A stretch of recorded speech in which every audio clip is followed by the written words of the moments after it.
여러분 안녕하세요. 퇴근이 빨라진 엑셀 바쁜아빠TV의 바쁜아빠입니다. 오늘 57강 우리가 재택근무하면서 발생되는 근무표에 대해서 알아보도록 하겠습니다. 여러분들의 구독과 좋아요, 공유는 이 채널을 유지하는 큰 힘이 됩니다. 자, 오늘은 간단하게 팀별로 일자별로 근무를 하는 근무표에 대해서 먼저 작성할 거고요. 이게 전체적으로 봤을 때 인사팀 한 팀이 아니고 내가 여러 팀을 담당하는 사람이다 라고 했을 때 이 여러 팀에 있어서 일자별로 재택근무와 출근하는 사람, 그리고 팀별로 재택근무와 출근하는 사람, 그리고 전체적으로 이번 주에 누가 출근하고 몇 명이 출근하는지에 대한 요약 정보까지 알아보도록 하겠습니다. 자, 간단히 얘기를 들어보면 오늘 사용할 내용은 크게 보시면 count 함수, count if 함수, count ifs 함수에 대해서 알아볼 거고요. 또 중간에 전체를 합치면서 빈 셀 채우기에 대해서 알아볼 거예요. 이 내용들은 과거에 제가 올렸던 거 위에 링크 달아 놓을 테니까 같이 보시면 될 것 같고요. 오늘은 그 내용을 기본적으로 알고 있다라는 가정을 통해서 만들어 볼 거예요. 그래서 제가 오늘 인사팀에 있는 홍길동이라는 사원이고요. 각 팀에 있는 내용들을 지금 이번 주에 누가 재택근무를 하고 재택근무를 안 하는지에 대해서 취합을 했어요. 취합을 했고요. 여기 보시면 일자별로, 팀별로, 사원별로, 그리고 동그라미는 재택을 의미하고요. X는 출근을 하는 걸 의미합니다. 이런 것들이 사람이 1명, 2명, 5명일 때는 큰 문제가 안 되겠지만 여러 명의 경우에는 제가 일일이 이것들이 오늘 재택이 몇 명이고 출근이 몇 명인지 알려면 일일이 정리하기가 쉽지 않거든요. 그런 것들을 어떤 식으로 하는지 한번 함수를 이용해서 알아볼게요. 자, 함수는 간단하게 count 함수를 먼저 알아볼 거예요. 왜냐하면 count 함수는 앞서 보신 것처럼 조건이 count if 함수는 특정 조건이 하나인 경우에만 사용을 하거든요. 그래서 자, 인사팀이 인 경우를 있고요. 제가 보시면 지금은 count if 함수를 쓸 거예요. 자, 내용을 보시면 count if 함수 어떻게 쓰냐면 함수에 대해서 알아보시고 싶으면 자, 빈 화면에서 한번 눌러볼게요. 그래서 제가 없을 경우에는 count if 이렇게 해서 찾습니다. count if를 count if 네, count if가 찾아졌고요. 더블 클릭을 하게 되면 레인지를 찾게 되죠. 내가 합쳐질 셀의 수를 합치려는 레인지 범위가 첫 번째 인수고요. 그리고 두 번째가 어떤 걸 합칠 거니 카운트 할 거니 라는 겁니다. 그래서 두 가지 인수고요. 제가 한번 샘플로 한번 해볼게요. 자, 레인지 3월 16일의 범위에서 어떤 거를 동그라미를 제가 동그라미 문자가 다르면 세지지 않겠죠? 동그라미를 합쳐주세요 라고 하면 보시는 것처럼 3, 3 동일하게 나오겠죠?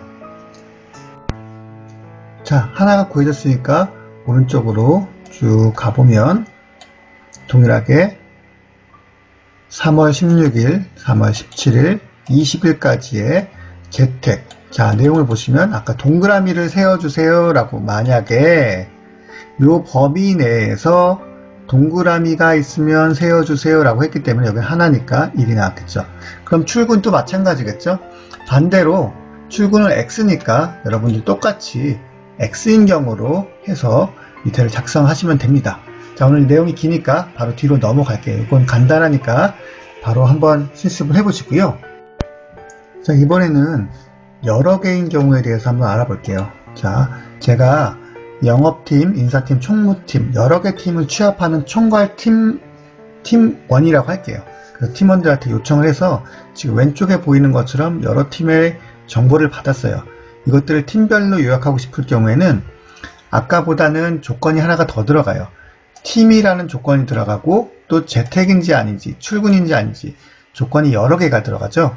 이런 경우에는 count ifs. 자, 조건이 여러 개인 경우 조건 범위, 그러니까 어떤 카운트를 세려고 하는 범위를 먼저 지정을 하고요. 그 다음 조건을 넣고요.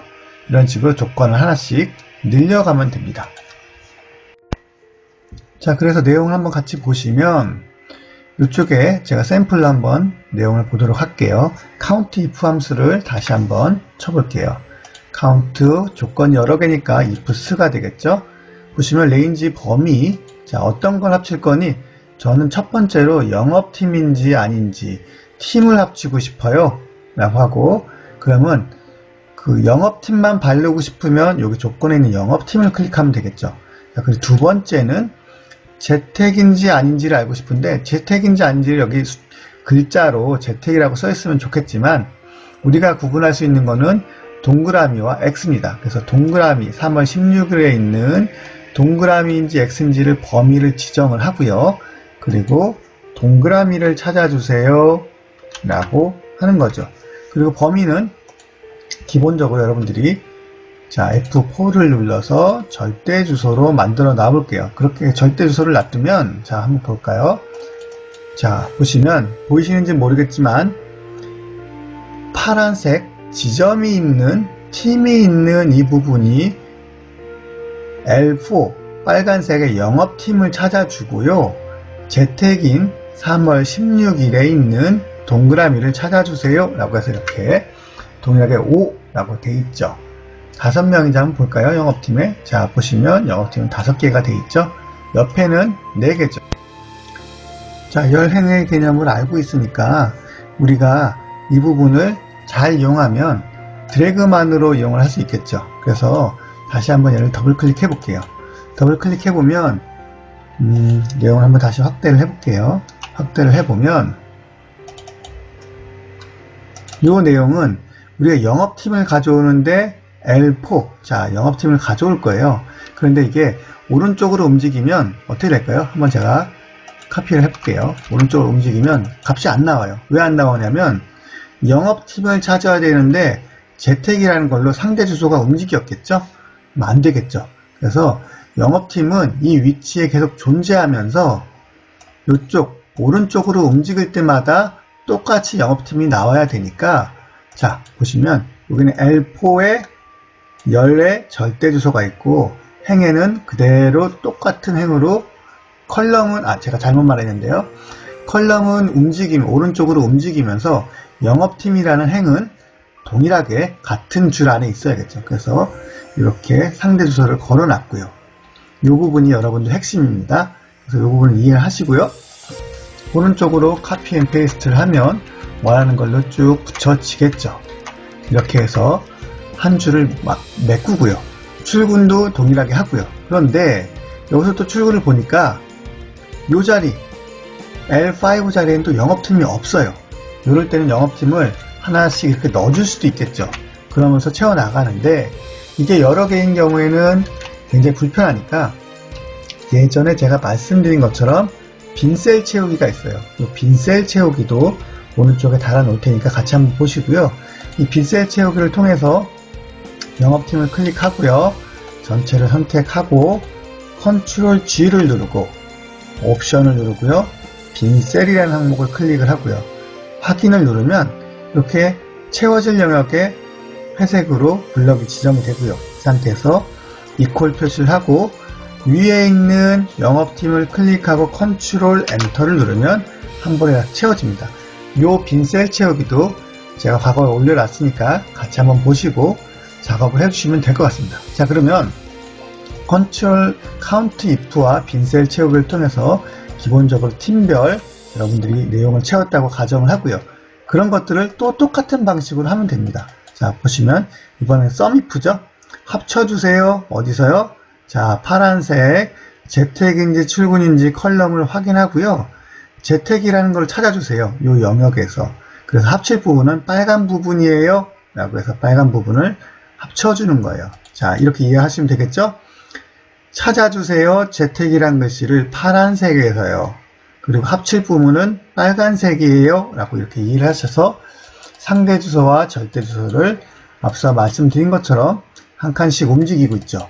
빨간색이 파란색의 재택인지는 동일하지만 합쳐질 빨간색이 일자별로 움직이고 있는 걸 여러분들 보실 수가 있죠. 자, 이거를 상대 주소, 절대 주소를 잘 이해하셔가지고 작성하시면 좀 도움이 될 것 같습니다. 저는 다음 시간에 더 좋은 컨텐츠로 찾아뵙도록 하겠습니다. 다음 시간에 만나요. 안녕!